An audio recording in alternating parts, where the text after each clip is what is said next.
A'udzubillahi minasyaitonirrajim. Bismillahirrahmanirrahim. Assalamualaikum warahmatullahi taala wabarakatuh. Alhamdulillahi rabbil alamin. Wassalatu wassalamu ala asyrafil anbiya'i wal mursalin wa ala alihi wa sahbihi ajma'in. Rabbi shrah li sadri wa yassir li amri wahlul 'uqdatam min lisani yafqahu qawli wa la hawla wa la quwwata illa billahil 'aliyyil 'azim. Subhanaka la 'ilma lana illa ma 'allamtana innaka antal 'alimul hakim. La hawla wa la quwwata illa billahil 'aliyyil 'azim. Yang dihormati Tuan Nazir, ahli jawatan kuasa masjid, Tuan Imam dan seterusnya, tuan-tuan dan puan-puan para jemaah yang dirahmati Allah sekalian. Alhamdulillah, dengan izin Allah SWT pada pagi ini dapat kita bertemu kembali untuk kita meneruskan pengajian kita dengan menggunakan kitab fiqh Al-Manhaji Mazhab Syafi'i dalam bab munakahat. Pada pertemuan lalu kita dah masuk yang tajuk yang berkaitan pembahagian talak, talak dan kesan-kesan dia terhadap perkahwinan ni. Itu kita masuk tentang pembahagian pertama, iaitu talak yang sharih, talak yang kinayah. Yang sharih ni maksud dia yang jelas. Talak yang dah jelas, tak perlu nak terjemah lagi dah. Kalau orang tu gunakan lafaz aku talak engkau, aku ceraikan engkau, kan? Maksud dia kita tak payah terjemah dah, maksud dah. Itu memang itulah dia, itu tujuan dia. Tak ada tak ada saya tak sengaja, tak ada. Dia memang dah jelas, kan? Okey. Dasarkan dalil-dalil daripada Al-Quran sendiri, ya. Ya ayyuhan nabiyyu idza talaqtumun nisaa fatalliquhunna li'iddatihinna. Kan? Maka wahai nabi, apabila engkau dan umatmu hendak mentolak isteri mereka, maka talaklah mereka pada masa mereka dapat memulakan iddahnya. Ya. Talak ni memang dia suatu yang hukum syarak sini, suatu yang syar'i. Kita tak boleh dah terus nak kata orang yang bercerai talak tu teruknya orang ni, tak boleh kata macam tu, sebab itu suatu yang syarak.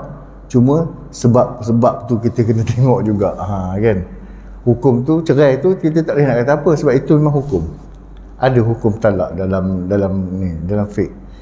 Cuma kadang-kadang sebab-sebab tu yang membawa ke arah perceraian tu, yang tu yang jadi isu kadang-kadang, kan. Kadang-kadang baru kahwin, pengalaman baru kahwin 2 minggu, tak sempat dah ambil sijil lagi, sijil nikah tak siap, sijil sebulan Ustaz, betul? Bila saya tanya macam mana kalau dia kata, macam mana kalau nak daftar cerai tapi sijil tak ada, saya kata rumah banjir ke? Kan? Tak, sijil tak siap lagi, kami baru kahwin 2 minggu dah jatuh talak. Apa benda? Dari situ sebab tu kita jadi punca. Masalah dia talak tu, itu hukum. Apa punca kau nak pergi ke situ tu? Baru 2 minggu kahwin. Kan? Baru 2 minggu kahwin dah jadi macam tu. Baru sebulan kahwin dah jatuh talak. Baru 4 bulan kahwin dah jatuh talak 2. Macam-macam. Kan? Sebab kita tengok sebab-sebab dia. Sebab-sebab dia ialah pasangan dua-dua tak jaga solat. Itu memang punca besar tu, kan. Tu punca dia. Jadi bila tak jaga tu, mulut tu cepat je nak sebut talak tu. Dia anggap talak tu bukan sesuatu yang berat. Dia rasa suka-suka, lafaz aku cerai kau, macam tu je, kan. Depan mulut rasa tak, ujung lidah dia je. Masalah kita tak pertikaikan hukum tu. Hukum talak memang itu satu yang syar'i. Janganlah kata dia ni bercerai-berai, ya. Tapi hukum tu menyebabkan dia bercerai, kan. Tetapi sebab-sebab kita boleh tengok background dia macam mana. padan dah. Padan dah, orang kata dia ni asyik cerai je kan. Latar belakang pegangan dia tu sendiri yang membawa dia ke arah ke situ. Itu talak yang soreh talak yang kinayah. Pada hari ni insya-Allah kita masuk talak kinayah. Kinayah ni maksud dia orang kata bahasa kias dah, berkias. Kalau orang kita bahasa kita bahasa yang kias-kias ni. Dia ada double meaning. Ada yang ni pun boleh, yang ni pun boleh, kan? Jadi kinayah bermaksud semua lafaz yang boleh ditafsirkan sebagai talak atau selain pada talak, kan? Tak jelas. Ni nak talak ke tak ni? Cakap macam ni. Kan? Lafaz kinayah banyak, ya. Di antaranya ialah anti khaliyah, dia kata kalau bahasa Arab dia, kan? Kamu bebas. Bebas apa? Sampai masuk lagi tak? Sampai lagi. Kamu bebas. Kamu bebas daripada aku. Bebas apa? Ikatan nikah ke? Bebas nak keluar pergi jalan ke? Dia banyak benda tafsiran boleh dibuat lagi, kan? Ya? Ataupun anti bariyah. Kamu berpisah dengan aku. Pisah macam mana? Dia tak jelas lagi. Dan dia perlu penjelasan daripada suami tu yang melafazkan tu, apa tujuan dia sebut macam tu. Ataupun anti battah, kau putus dengan aku. Itu semua lafaz-lafaz dalam bahasa Arab lah, ya. Al-haqi bi ahlik, kembalilah ke rumah keluarga engkau. Apa maksud dia pula? Ya, tu antara ayat-ayat yang biasanya iza bi haisu syi'ti, pergilah mana kau suka. Ini ayat ni memang biasa kita ni, kan? Gaduh-gaduh laki bini kadang, pergilah mana-mana kau suka. Dia kata, tu cerai ke tak? Belum lagi. Itu bergantung pada niat. Ughrubi, jadilah orang asing. Kau asing, kau nikah dengan aku ni dah asing dah. Habluki ala magharibik, aku bebaskan kau ke. Anta alayya haramun, engkau atasku haram. Apa maksud tu? Jadi itu semua tu boleh dianggap sebagai kinayah, ya. Ia boleh ditafsirkan sebagai talak dan boleh ditafsirkan sebagai selain pada talak. Itulah kinayah, kan? Ini awak dengan saya tak ada apa-apa. Udah. Yang isteri pun, benda ni memang biasalah. Suami saya cakap macam ni, Ustaz, dia tu. Awak pergilah balik rumah bapak awak. Orang dengan saya tak ada apa-apa dah. Suami saya dah ceraikan saya, Ustaz. Saya kata, dia cakap macam mana? Dia cakap macam ni lah, balik rumah mak ayah awak dengan saya tak ada apa-apa. Belum lagi, saya kata. Bukan tu cerai ke, Ustaz? Cepat sangat dia, kan? Saya kata belum lagi. Tapi dia memang niat dia nak cerai. Memang dia ada niat nak cerai, tapi jelas ke ayat dia tu, kan? So jana pergilah rujuk ke mahkamah, buat pengesahan lafaz. Buat pengesahan lafaz talak kat situ. Lagi senang. Jangan tulis nak bercerai je. Okey. Dalil penggunaan lafaz kinayah dalam talak, dan dalilnya dalil wujudnya lafaz kinayah dalam talak adalah berpandukan hadis yang diriwayatkan oleh Aisyah radhiyallahu anha. Tatkala Umaymah binti An-Nu'man binti Al-Jaun dimasukkan kepada Rasulullah sallallahu alaihi wasallam, aku pun menghampirinya. Baginda pun menghampirinya. Dia berkata, aku berlindung dengan Allah daripada kamu. Baginda sallallahu alaihi wasallam bersabda, demi Allah, kamu telah berlindung dengan Tuhan yang Maha Besar. Oleh itu baliklah kepada keluargamu.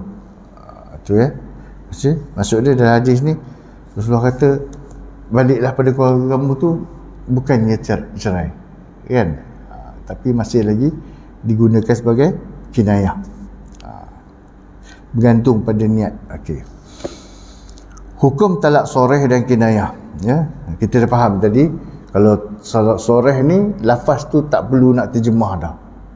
Kan, aku ceraikan kau, aku talak engkau, kan? Mulai saat ini putus ikatan suami isteri, itu jelas. kan. Itu jelas, itu memang dia niat talak tu, ya. Itu je. Kalau kinayah tadi pergi balik lah mak pak kau pergi balik itu. Saya tak nak tengok muka kau, keluar macam tu. Bukan talak, tapi itu kinayah, perlukan kepada penjelasan, ya. Jadi setelah memahami perkara-perkara yang disebutkan di atas, ketahuilah seseorang suami yang melafazkan talak soreh, jatuhlah talak itu. Sama ada dia niat talak atau tidak. Yang ni banyak berlaku.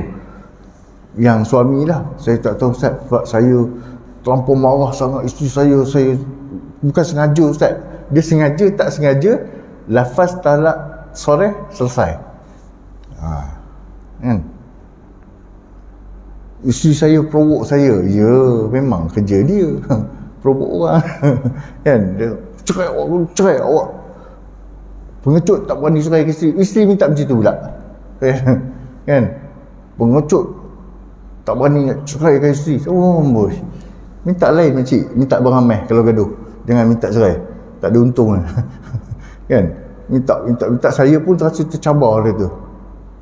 Saya pun cakap, tapi saya bukan tak ada niat Ustaz. Saya tak ada niat nak ceraikan dia. Tak ada niat, tapi dah sebut aku talakkan kau, tapi niat ke tak ada niat ke selesai jatuh. Kan? Itu jatuh. Walaupun sama ada dia berniat ataupun tidak, kerana lafaz soreh tadi tak perlu niat ketika dilafazkan. Dah betul dah tujuan dia. Kan? Yang ni banyak berlaku. Banyak. Kadang-kadang suami datang refer balik. Saya macam tak sedar. Tak kira. Dia tak kira yang tu kan. Okey, bagi talak kinayah pula, walaupun orang ramai sering menggunakannya sebagai lafaz talak, seperti kamu haram ke atas aku, talak itu tidak jatuh, melainkan jika suami berniat menjatuhkan talak.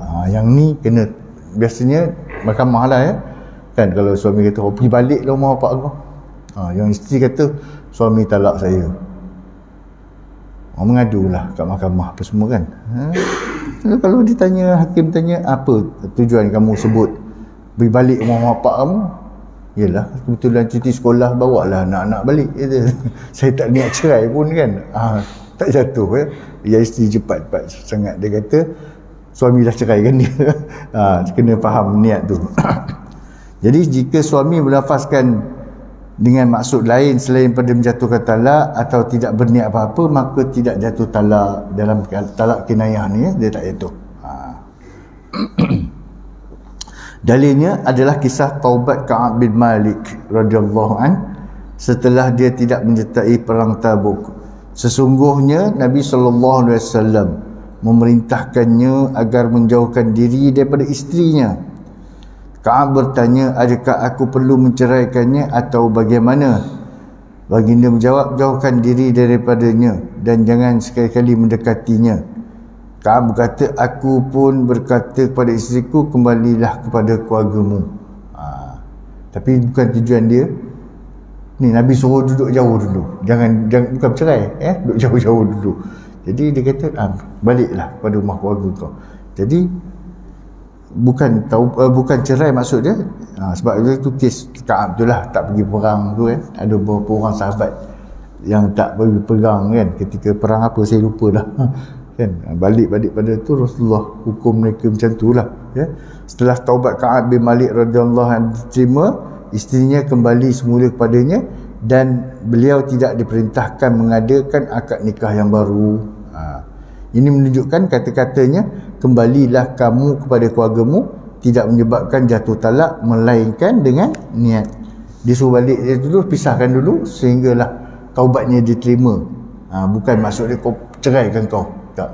Tetap gantung pada niat dia. Niat dia tak ceraikan, cuma pisahkan sementara. Dia suruh balik di rumah ayah dia sehingga dia taubat, dia terima, dan selepas tu dia kembali balik tanpa ada akad. Maksud dia tak perlu, maksud dia tak adalah dia jatuh talaknya kan, tak adalah dia lafaz rujuk pula.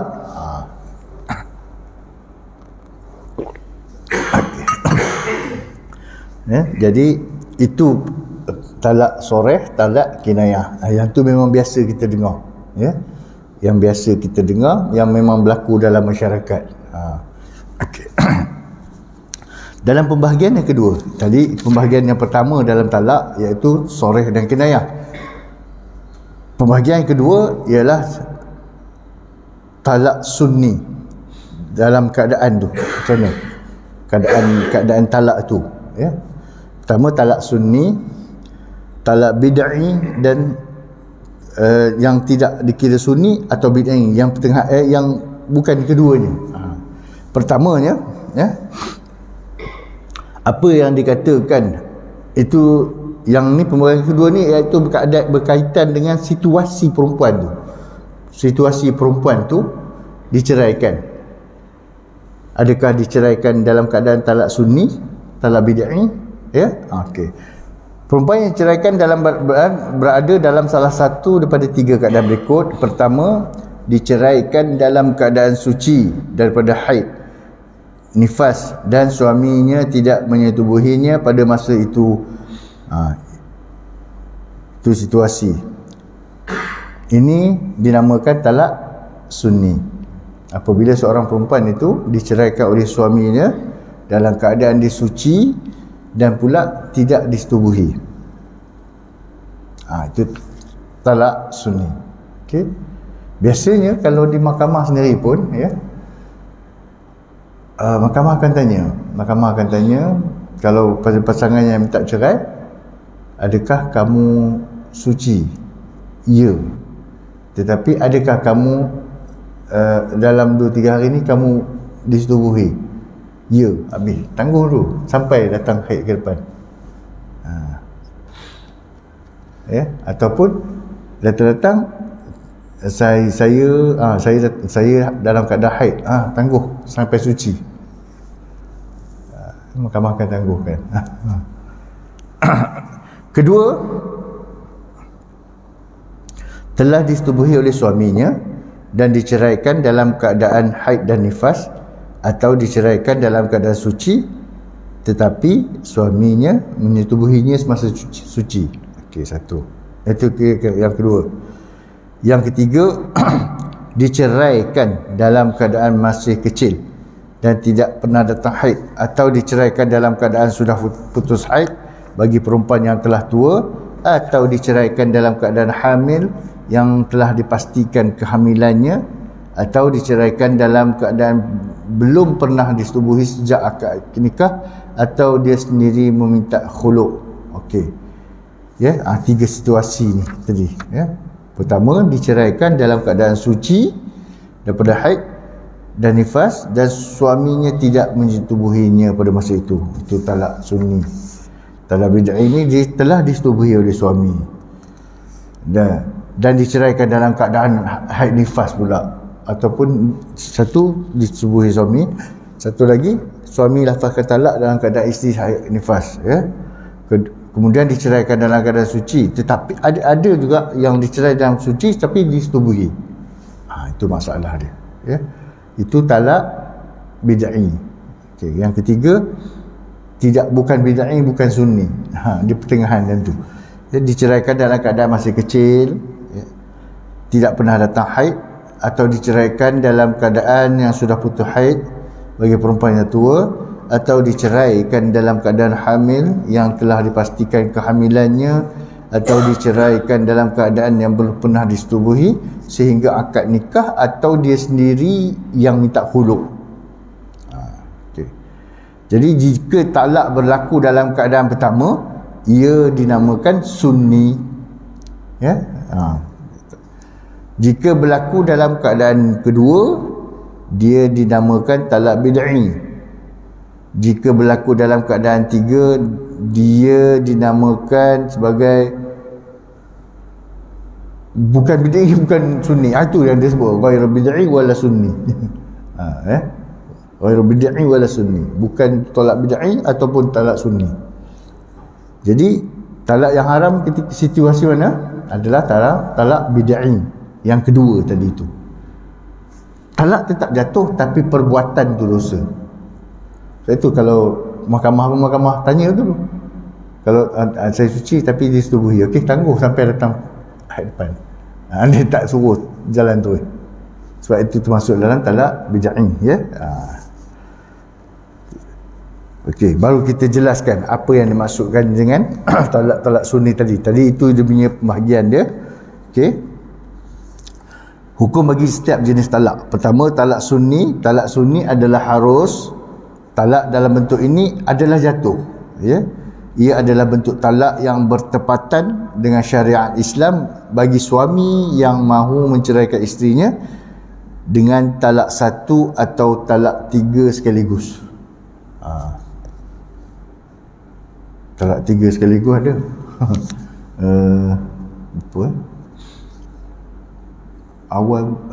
Awal bulan 12 hari tu.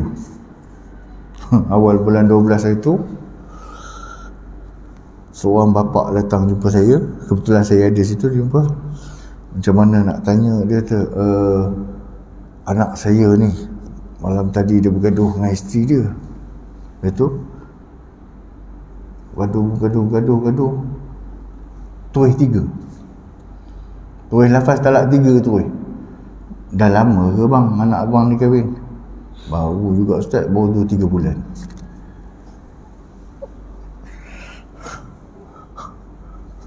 Habis tulis. Saya pun tak apalah, macam ni lah, bawa dia pergi ke mahkamah, ambil borang ni apa semua kan, buat pengesahan. Talak 3 tulis lagi lah. Saya pun pening kepala, budak-budak ni kata, main-main budak ni kan. Itu kalau dah 3 tu tak boleh buat apa lah bang, macam tu kan. Nak kahwin balik pun tak boleh. Dah 3 dah, selesai.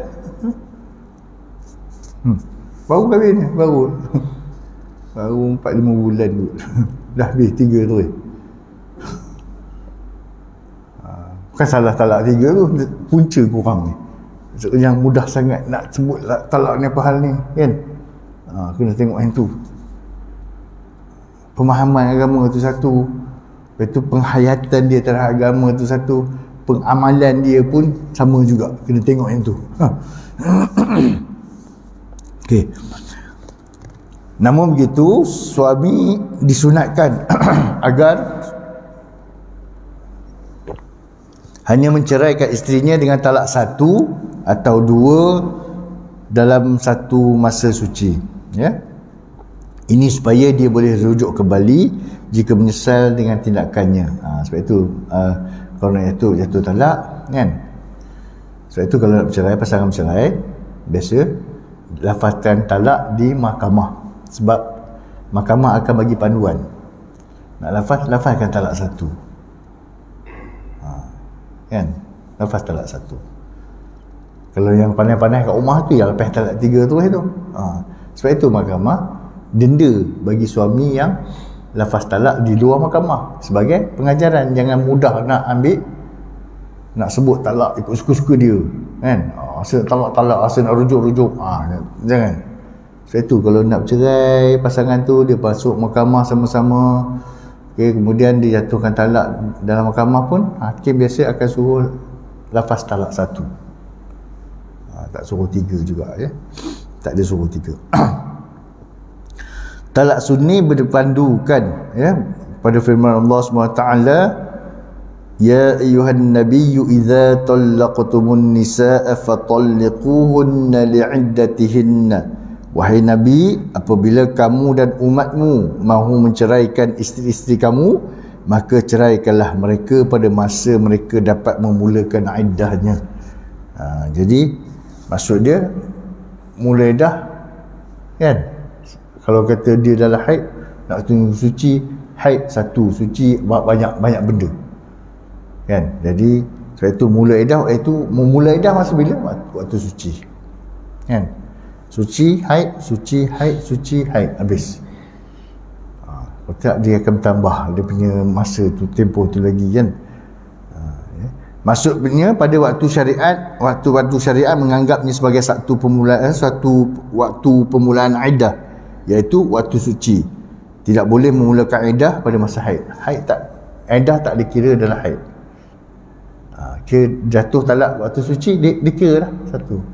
Suci, haid suci habis. Kan? Sebab dia suci yang tidak disetubuhi. Itu talak sunni tadi tu. Ya. Talak bid'i, hukum talak bid'i ni adalah haram. Haram. Walau bagaimanapun talak dalam keadaan ini tetap jatuh dan pelakunya iaitu suami tadi yang lafazkan talak tadi dikira berdosa. Okey, ini kerana talak ini bersalahan dengan bentuk talak yang disyariatkan oleh Allah SWT dalam ayat tadi tu. Ya, fatalliquhunna li'iddatihinna. Maka ceraikanlah mengikut tempoh mereka. Supaya mereka senang nak ni, ya. Suami disunatkan rujuk kembali jika dia melakukan talak bid'i. Ya, kalau suami ni lafazkan talak pada isteri talak pada isteri ketika haid tu, digalakkan, dan berdasarkan hadis yang daripada Abdullah bin Umar ni, digalakkan suami ni merujuk balik isteri tu. Sebab banyak benda kalau sebab talak bid'i ni haram, perbuatan tu dia akan mengganggu, dia akan macam menyeksa sikit lah orang perempuan, terseksa lah sikit, ya, terseksa lah sikit. Suami disunatkan rujuk kembali jika dia melakukan talak bid'i. Abdullah bin Umar radhiyallahu anhu meriwayatkan beliau telah menceraikan isterinya ketika haid pada zaman Rasulullah sallallahu alaihi wasallam. Sayyidina Umar Al-Khattab radhiyallahu bertanya kepada Rasulullah sallallahu alaihi wasallam mengenai perkara itu. Baginda bersabda, perintahkanlah dia supaya merujuk kembali isterinya. Janganlah dia ceraikannya sehingga dia suci, kemudian datang haid semula, kemudian suci kembali. Seterusnya, jika dia mahu terus kekal dengan isterinya, bolehlah dia terus kekal. Jika mahu menceraikannya, bolehlah dia ceraikannya sebelum dia menyetubuhinya. Itulah iddah yang diperintahkan oleh Allah supaya diceraikan isteri padanya, iaitu berdasarkan firman Allah SWT, ya ayyuhan nabiyyu idza talaqtumun nisaa fatalliquhunna li'iddatihinna. Ayat At-Talaq, ayat surah ayat 1 surah At-Talaq. Okey. Jadi di situ kita faham, ya. Di situ kita boleh dapat iddah seorang perempuan adalah 3 kali suci. 3 kali suci. Bagi perempuan yang ada haid, iddah dia 3 kali suci. Suci, haid, dan dia talak dalam keadaan suci. Okey. Betul? Haid, suci, haid, suci, haid, suci, habis, selesai. Okey. Kalau dalam haid, suci, haid, dia akan bertambah jadi 4. Jadi 4 kali pula haid tu, kan. Jadi tempoh lama. Jadi itu perempuan yang ada haid. Perempuan yang tak ada haid adalah 3 bulan. 3 bulan. 3 bulan. Perempuan yang tak ada haid 3 bulan, iaitu yang dah putus haid ataupun belum datang haid, 3 bulan. Bagi perempuan yang kematian suaminya 4 bulan 10 hari. 4 bulan 10 hari. Okey. Maksud hadis tadi, ialah selepas rujuk Abdullah bin Umar radhiyallahu anhuma hendaklah membiarkan isterinya sehingga suci. Kemudian ketika itu cerailah dia talak 1 jika dia mahu. Jika isteri terletak haid pada mana-mana masa, kemudian cuci, ceraikan talak kedua jika dia mahu. Jika isteri suci bagi kali ketiga pada mana-mana masa, hendaklah dia berfikir panjang. Jika mahu, bolehlah terus hidup dengan isterinya selepas rujuk. Tetapi jika ingin berpisah, dia boleh mentalakkannya dengan talak ketiga, dan talak itu menjadi talak bain, talak yang tak boleh dirujuk kembali. Okey. Kita boleh nampak itu tujuannya. Bila dah habis tu, sekarang dalam iddah tu, pasangan tu berfikir balik. Kadang dia fikir pasal anak, kan, dia fikir pasal anak, pasal keluarga, dia akan berbaik balik. Dan banyak juga, saya pun sendiri dah nikahkan, rasanya pasangan ada rekod dekat 7-8 pasang kot yang kahwin semula kan. Dia dah cerai, dah setahun 2 tahun bercerai, tapi dia orang kahwin semula. Kahwin semula, bekas suami bekas isteri kahwin balik. Kahwin balik untuk anak, dia orang kata demi anak lah. Sebab anak-anak tak tahu apa kan, anak-anak sekolah rendah apa semua kan, tak nak anak confuse. Dia kata biarlah, yang dulu-dulu tu kami lupakanlah Ustaz, kahwin semula. Alhamdulillah. Bila saya tengok siji cerai dia, nama isteri yang ni. Bila tengok siji cerai isteri, sama suami, kami kahwin semula. Dia kata okey, alhamdulillah lah kan. Alhamdulillah lah. Ada memang banyak. Ada yang berterusan, yang kahwin semula baru ni pun ada juga, yang pening-pening pun dia juga datang balik jumpa. Kenapa pula dah kahwin semula untuk anak-anak ni, tapi suami dia kata suami saya buat perangai macam tu juga. Payah juga lah kan.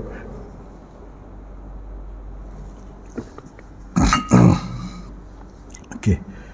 Sebab-sebab bid'ah ni, talak yang kedua tadi, talak bid'ah yang ceraikan isteri dalam keadaan haid tadi, haid nifas dan sebagainya, ataupun diceraikan dalam keadaan setelah disetubuhi,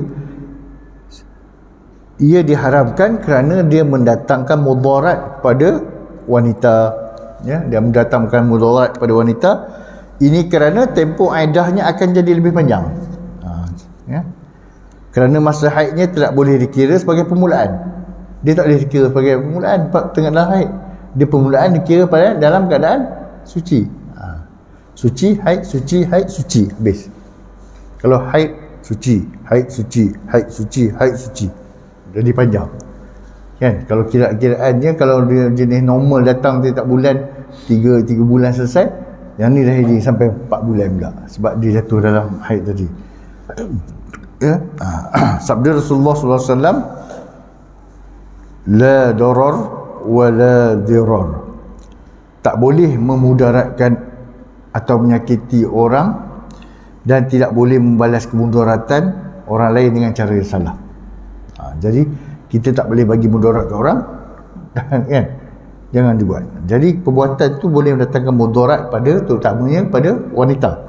Okey, suami diharamkan menceraikan isterinya semasa cuci selepas disetubuh, kerana isterinya mungkin mengandung selepas persetubuhan tersebut, sedangkan dia tak suka menceraikannya dalam keadaan isteri yang hamil. Sudah tentu dia akan menyesal dengan perbuatannya, ya. Jadi sebab itu juga, selain pada haid nifas, juga tak boleh cerai selepas bersetubuh,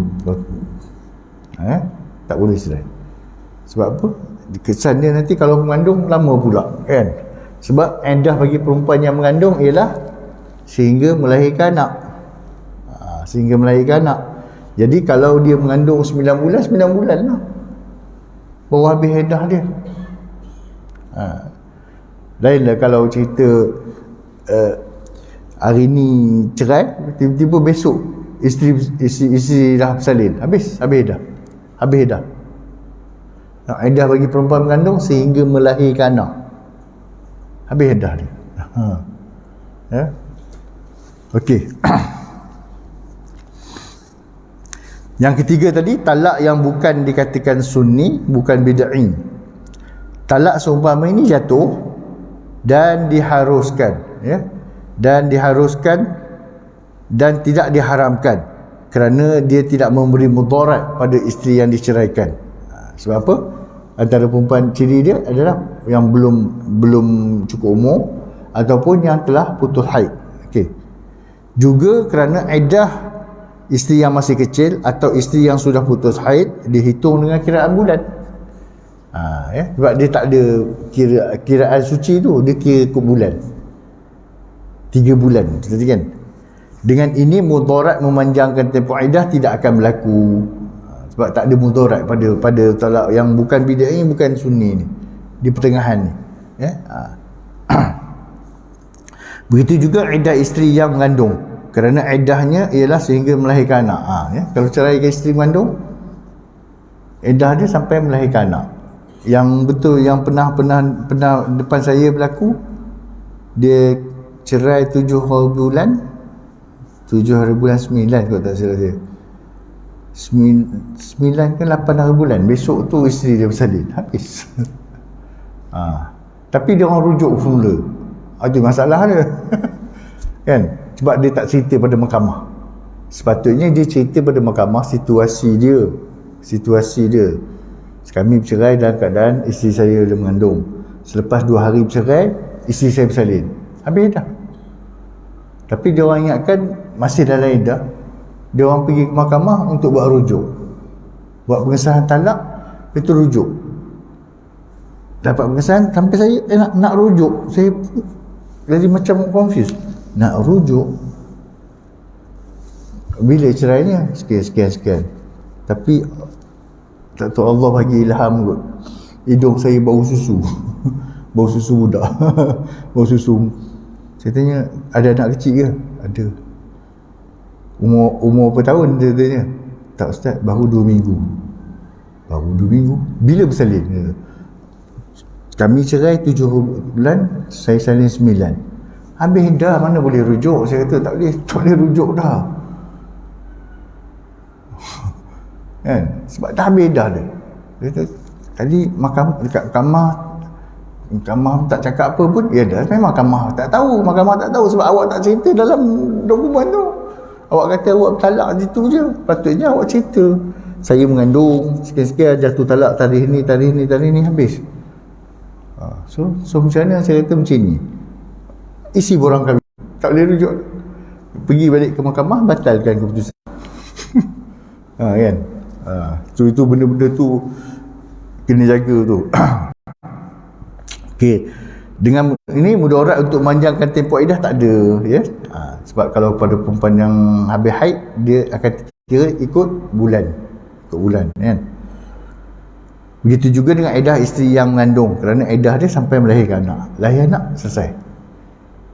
Kalau kata pagi ni cerai, tiba petang masuk hospital, kan, maghrib dah beranak, habis. Dah habis dah, dia dah ada. Keadaan yang sama juga berlaku pada isteri yang meminta khuluk. Ya, khuluk ni maksud dia isteri yang meminta tebus talak. Kan? Dia minta suami ceraikan dia. Suami setuju, tapi dengan syarat, kalau kau nak aku ceraikan kau bayar aku 10,000, suami kata. Itu isteri kata, okey, saya bayar. Boleh cerai. Khuluk bermakna isteri menebus isteri menebus dirinya dengan harta benda. Okey. Kesanggupan berbuat demikian melambangkan keinginannya untuk bebas daripada ikatan suaminya dan keredaannya menunggu tempoh iddah yang panjang. Kan? Itu perempuan yang minta. Jadi dia juga termasuk yang bukan bid'ah, bukan sunni. Ya. Tak boleh nak bagi nama dia. Dia tengah-tengah lah tu. Ghairu bid'ah wala sunni. Bukan bid'ah, bukan sunni. Wallahu a'lam. Kita berhenti dekat tu. InsyaAllah hari ni 8 ya. 1, 2.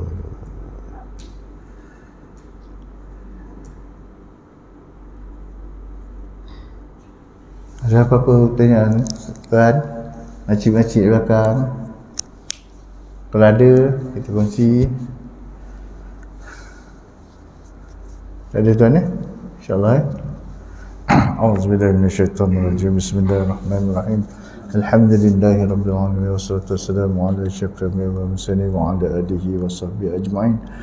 Allahumma faqihna fid din wa 'allimna ta'wila. Allahumma shrah bil Qur'anil 'azim sudurana wa 'azzim bihi ujurana wa hassin bihi akhlaqana wa nawwir bihi qulubana wa وقبورنا يا الله يا كريم برحمتك يا أرحم الراحمين وصلى الله على سيدنا محمد وعلى آله وصحبه وسلم والحمد لله رب العالمين والسلام عليكم ورحمة الله تعالى وبركاته.